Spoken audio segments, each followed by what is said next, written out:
সবাইকে রমাদান করিমের শুভেচ্ছা। আশা করি সবার রোজা ভালো যাচ্ছে, আমাদের রোজাও ভালো যাচ্ছে আলহামদুলিল্লাহ। আজকে আমরা দ্বিতীয় রোজা রেখেছি। তো যাই হোক, আসল কথায় আসি। আজকে আপনাদের সাথে আমি আমার মার্চের প্রথম যে ভিডিওটা হারভেস্টের সেটা শেয়ার করতে যাচ্ছি।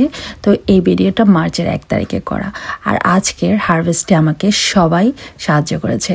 আমার মেয়ে, আমার হাজব্যান্ড, 3 জনে মিলে আজকে হারভেস্ট করেছে, কারণ কিছু কিছু হারভেস্টে তার সাহায্য দরকার ছিল। তাই এই তো ফার্স্টে আমাদের গাছে খরচেরটা হারভেস্ট করে নিয়েছি, আর এখন শশা। এইবার কিন্তু মাশাআল্লাহ আমি অনেক বেশি শশা হারভেস্ট করেছি আমার হোল গার্ডেনিং লাইফে। আমার গার্ডেনিং লাইফ হবে 3-4 বছরের। তো এর মধ্যে আমি এইবার এই সিজনে আমি সব থেকে বেশি শশা হারভেস্ট করেছি, এবং আমি খুবই খুবই হ্যাপি, কারণ আমার মেয়ের শশা খুবই পছন্দ, আর শশা বলতে সে ফ্যান। তো যাই হোক,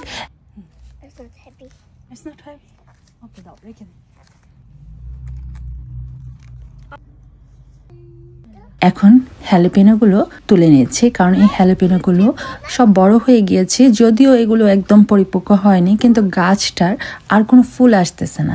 তাই ভাবলাম যে এগুলো কেটে নেওয়াই বরঞ্চ ভালো হবে, আর এইভাবেও যেহেতু আমি খেতে পারি, আমার ভালোই লাগে, তো কি সমস্যা। আর এখানে একটা পিস গাছ লাগিয়েছিলাম, তার অবস্থা 3-4টা পিস দিয়েছে আর শেষ।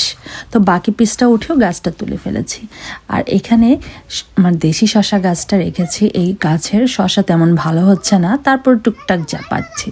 আর এটা হলো আমার গোল্ড স্ট্রাইক, নাম গোল্ড স্ট্রাইক ক্যাপসিকাম, বাট এটা দেখতে পুরো অরেঞ্জ। এটার নাম আসলে অরেঞ্জ স্ট্রাইক দেওয়া উচিত ছিল। তো যাই হোক, আমরা এখন হারভেস্ট করতে যাচ্ছি। আরেকটা চিলি আছে, এইটা জাস্ট হেরিলমের র্যান্ডম চিলি, এটার কোনো নাম নেই। তো সেটাও আমি নিয়ে নিয়েছি। এটা খুবই ভালো খেতে। এটা আপনি তেমন একটা বেশি ঝাল না, আবার মানে ঝাল ছাড়াও না, মানে খুবই ভালো লেগেছে আমার কাছে। তো এখন আরেকটা শশা গাছ থেকে আমি তার লাস্ট শশাটা হারভেস্ট করে নিয়েছি, কারণ শশা গাছের অবস্থাটা খুবই খারাপ। তো লাস্ট শশাটা উঠে আমি সেটা তুলে ফেলেছি।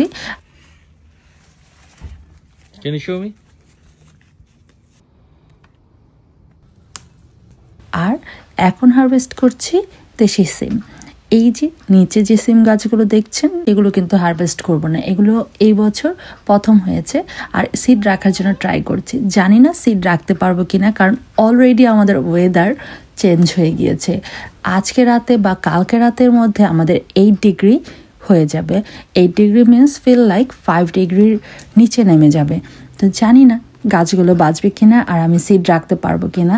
আর যদি সিড না রাখতে পারি, তাহলে সিমগুলো খেয়ে ফেলবো, যদি ফ্রস্ট হয় আর কি। দেখি, ফিঙ্গার ক্রস করে রাখছি, আল্লাহ কি চায়, আল্লাহর উপরে ডিপেন্ড করবে সব কিছু। আর এতে একটা ক্যাপসিকাম হারভেস্ট করে নিয়েছি, আর গাছে যে ছোট একটা লাউ ছিল সেটাও হারভেস্ট করে নিয়েছি, যেন বাকি লাউগুলো একটু বাড়তে পারে। হারভেস্ট করেছি গাছের হ্যালোপিনো, তারপর দেশি সিম, শসা 3টা, একটা করচেট, একটা ছোট লাউ, আর এটা হলো গোল্ড স্ট্রাইক নাম। এই তো পুদিনা পাতা আর একটু ফুল। আর এই মরিচটা দেখেছেন, এটা কি সুন্দর একটা মরিচ, এটার অনেক ফ্লেভারফুল। তো এই ছিল আজকে আমার হারভেস্টের ভিডিও। আশা করি আপনাদের আমার হারভেস্টের ভিডিওটা ভালো লেগেছে। ভালো লেগে থাকলে প্লিজ লাইক, কমেন্টস আর শেয়ার করতে ভুলবেন না। আল্লাহ হাফেজ।